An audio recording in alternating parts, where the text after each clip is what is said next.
Halo kawan-kawan, kembali lagi bersama saya di channel Investor Logis. Kali ini saya sudah lama nggak upload video, jadi saya mau upload sedikit.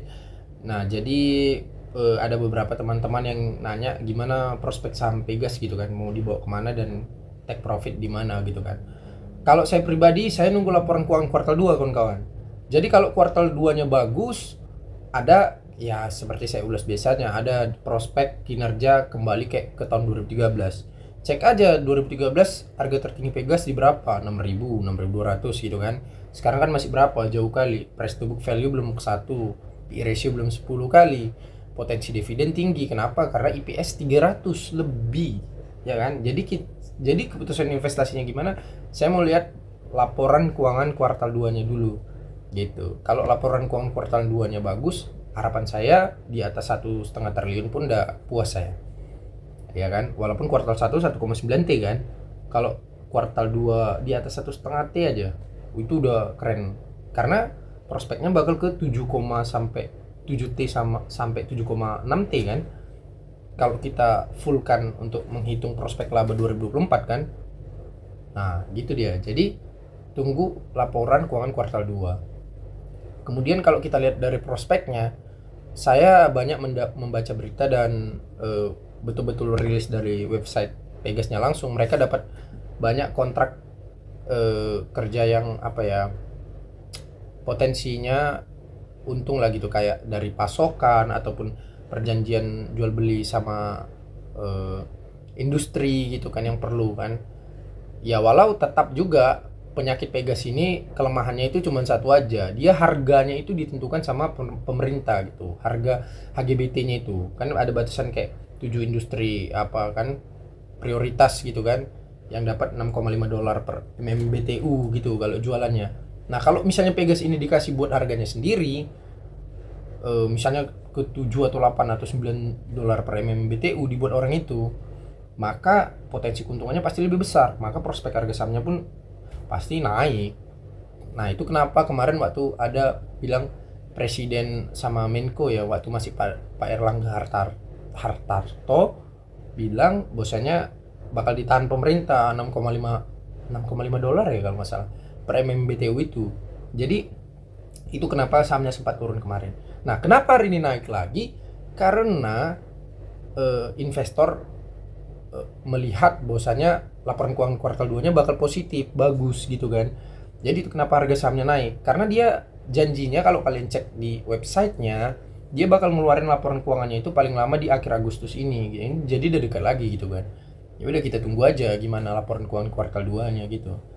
Ya saya kalau dia udah kembali ke 2.200 saja atau 2.300, saya udah beggar juga gitu kan. Jadi udah lumayan juga gitu. Ya kita doakan saja lah. Saya harapan saya dia ke situ sih. 2.300, 2.400. Ya udah.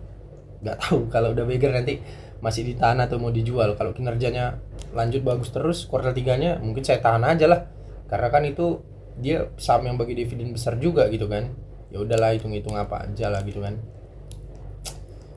Apa namanya? Passive income gitu kan. Tapi ya pengen juga take profit kalau beggar ya kan. Ya gitu aja sih.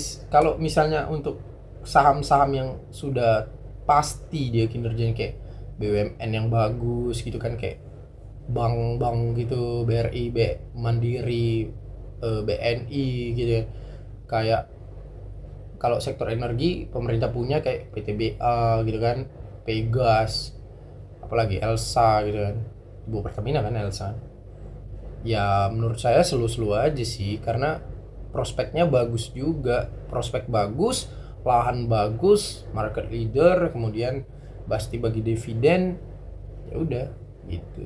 Jadi saya lihat juga selama Menteri BUMN-nya Pak Erick Thohir ini bagus kinerja BUMN kan.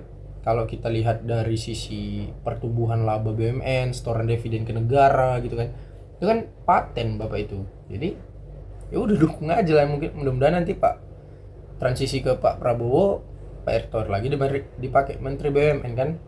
Nah terkait BUMN Karya, Wijaya Karya, Adi kan, PTPP gitu kan, ya udah itu katanya ada rencana mau di merger gitu kan. Saya belum perhatikan juga, cuman saya kemarin sempat ngambil cuan juga di Wika gitu kan. Paten juga cok, 23%, 25%, buih gila Wika kencang. Kalau ngambil dari 80, untung berapa persen tuh? 380 kali 5, 40, 84, 3,2, 320, 400% cok kalau dapat di 80 Wika, gila. Tapi ya udah itu, kita enjoy aja karena saya apa ya, melihat masa depan, melihat ketika nanti transisi ke Pak Prabowo, saya melihat prospeknya positif. Kenapa? Satu, yang pertama suku bunga dulu pasti. The Fed mau nurunin suku bunga di September katanya kan. Ya kalau nggak jadi ya udah suka dia lah situ. Yang penting ekonomi kita kuat dulu. Dari mana tengoknya? Tengok aja rupiahnya. Rupiahnya makin menguat terhadap dolar kan. Bayangkan dari 16.700 sekarang udah menyusut ke 15.400, berarti makin kuat.